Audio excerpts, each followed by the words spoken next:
అక్కడ ఒక జ్యువెలరీ షాప్లో వచ్చి ఓనర్ వాళ్ళకి అటాక్ చేసి దాడి చేసి attempted to take away some things, కానీ అది సక్సెస్ఫుల్ కాలేదు.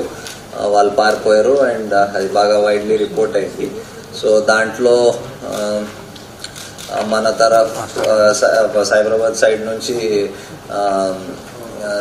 Medchal police, CCS and SOT కలిసి మల్టిపుల్ టీమ్స్ చేసి yesterday evening kala they had apprehended two of the offenders. Apprehend chesi valki further interrogation and investigation chesi valki remand chestaru.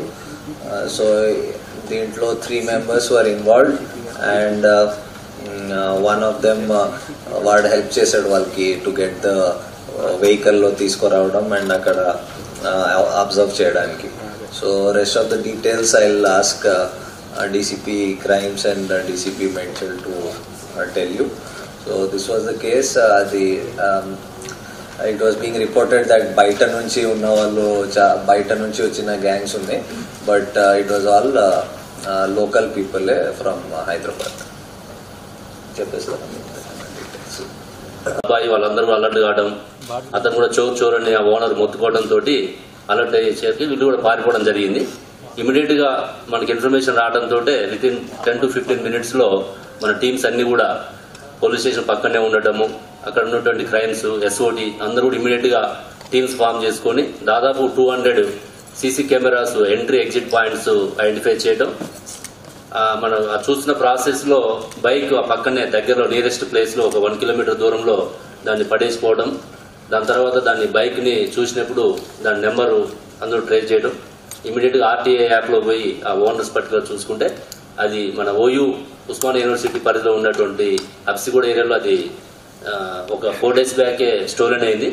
Immediate గా owners ని consult చేసి అక్కడి నుంచి కూడా మనం సీసీ ఫుటేజ్ కలెక్ట్ చేసి దాని రూట్ అంతా కూడా ఓయూపీఎస్ నుంచి అప్ టు చాదర్గఢ్, మీర్ చౌక్, చార్మినార్ వరకు కూడా దాదాపు అన్ని టీమ్స్ ఫాలోఅప్ చేసి అక్కడ రీసెంట్ గా వీళ్ళు చాదర్గఢ్ లో అయినటువంటి రాబరీలో కూడా ఇన్వాల్వ్ కావడము, అప్పటికే మన వాళ్ళందరూ కూడా జైల్ రిలీజ్ పర్సన్ తీసుకోవడము, వాళ్ళ యొక్క ఇంటరాక్షన్ రిపోర్ట్స్ స్టడీ చేయడము, ఎక్కడైతే సీసీ ఫుటేజ్ క్లారిటీ వచ్చిందో అక్కడ ఈ పర్సన్ చాదర్గఢ్ లో ఇన్వాల్వ్ అయిన పర్సన్ ఐడెంటిఫై చేసుకొని ఇమీడియట్ గా ఐఆర్ లో ఉన్నట్టు నెంబర్స్ ఆధారంగా మనం A1 ని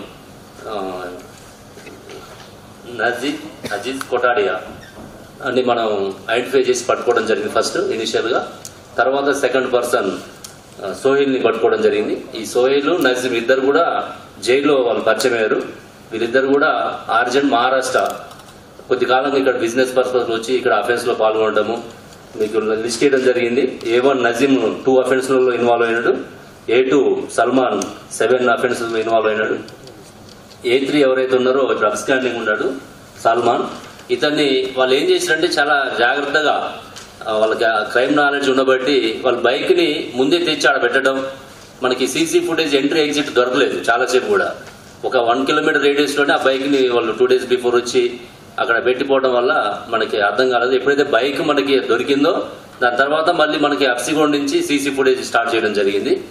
వాళ్ళు ఆటోలో వచ్చారు. A3 పర్సన్ ఎవరైతే ఉన్నారో సల్మాన్, ఇతని ఆటోలో అక్కడ నుంచి వాళ్ళ నాంపల్లి ఆ ఏరియా నుంచి తీసుకుని వచ్చి అక్కడ దిగి అక్కడ బుర్కా ధరించి ఆ బ్యాగ్ నుంచి తీసుకొని అక్కడ వాళ్ళు ఎక్స్పోజ్ కాకుండా చేయడం జరిగింది. ఈ అఫెన్స్ కి ముందు కూడా వాళ్ళు 3-4 times అక్కడ రెక్కీ చేయడం జరిగింది. ఇట్లా వాళ్ళు 10 places లో ఐడెంటిఫై చేసుకున్నారు. ఏదో ఒక షాప్ లో చేయాలనే ఉద్దేశంతో మనకు హైదరాబాద్ సైబరాబాద్ కమిషనరేట్ పరిధిలో గోల్డ్ షాప్స్ ని టార్గెట్ గా చేసుకుని వాళ్ళు రెక్కీ చేసుకోవడం జరిగింది. ఇక్కడ వాళ్ళు రెక్కీ చేసిన తర్వాత వాళ్ళకి ఇది సూటబుల్ ప్లేస్ అని చెప్పి